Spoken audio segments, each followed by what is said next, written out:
Welcome back to Sonata She Wrote. If you're here, I assume it's to continue on our journey through the multi-movement sonata cycle of Haydn's 19th Symphony. So let's get theoretical and jump right in.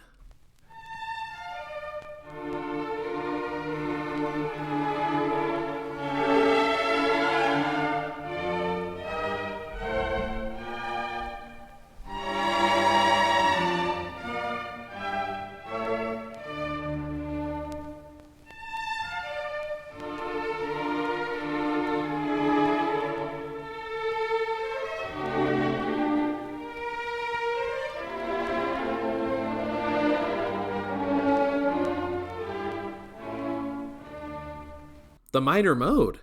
Now, if this were a standalone piece, or if we were discussing it out of context, we might simply leave it at the old extra burden of minor mode sonatas quote, which, if you recall, the extra burden is that not only do minor sonatas have all the same cadential burdens as major sonatas, but there is an extra burden of transformation on the modality of the movement.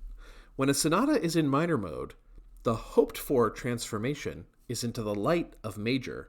However, this sonata is not out of context, and we are dealing with a third-level default in terms of slow movement key choice.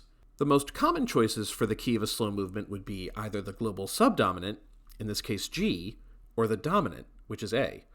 But the D minor gives, and I'm quoting Hepokoski and Darcy here, the prison house effect, as if one were shackled to an immovable tonic. For me, this resonates with my analysis of the first movement of this symphony. Remember the powerful gravitational pull of D major in the development, almost immediately slamming back toward that key, meaning that each rotation, exposition, development, and recap essentially started in D major. Also, as in the first movement, we have another PAC as a medial caesura, or at least an attempt at one. The transition, a dissolving restatement, like the first movement, has failed to modulate, and the MC is in the tonic key.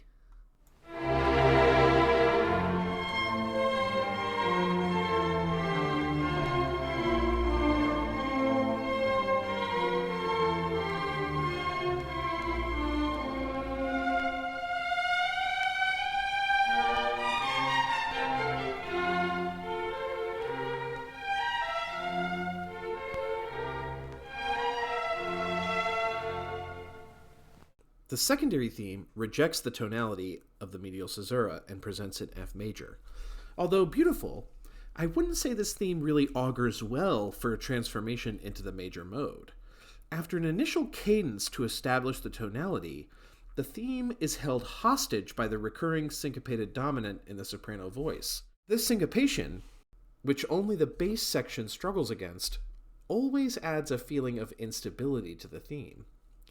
In addition, we might say that there is some motivic unity between this material, which Haydn uses to reach the EEC, different from every other aspect of S, and this portion of the primary theme from the first movement.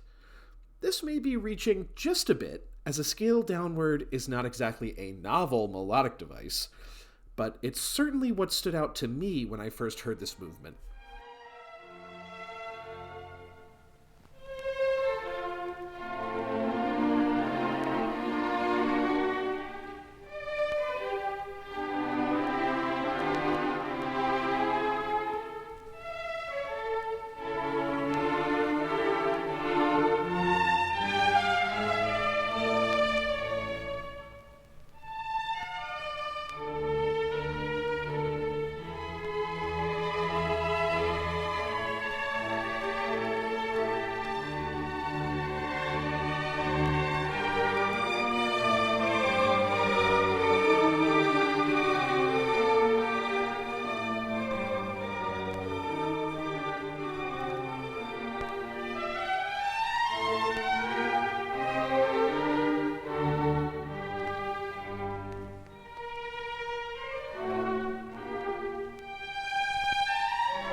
The development, at first sequencing with the P material through the circle of fifths, finally arrives at a transformed version of the secondary theme.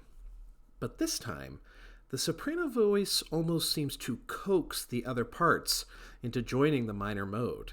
The second violin and viola dutifully repeat portions of the P theme in major before relenting and joining the soprano to tonicized G minor. Similarly to the first movement of this symphony, this development is fully rotational, but unlike the first movement, it does not include a retransition. After the PAC in G minor, Haydn pivots quickly back into the tonic.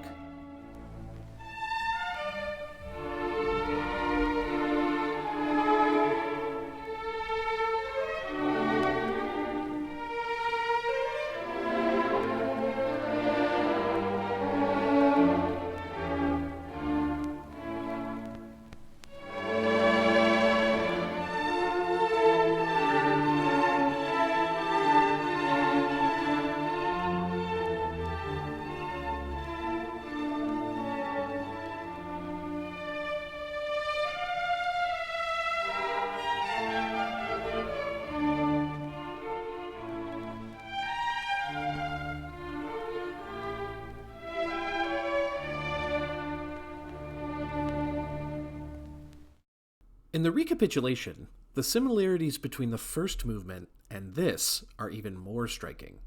Again, we have a P-TR merge here, rather than a repetition of the expository material. And now, perhaps to honor the tonic minor, this medial caesura is a more normative half cadence. Tragically, our S theme has retained the minor mode from the development and reaches the structural closure in bar 55. Again, echoing the motivic material of the first movement's primary theme. So far in this symphony, we had a D major sonata with a shockingly strong tonic, and a D minor sonata movement, which emphasized the inescapability of that tonic. What will the final movement hold?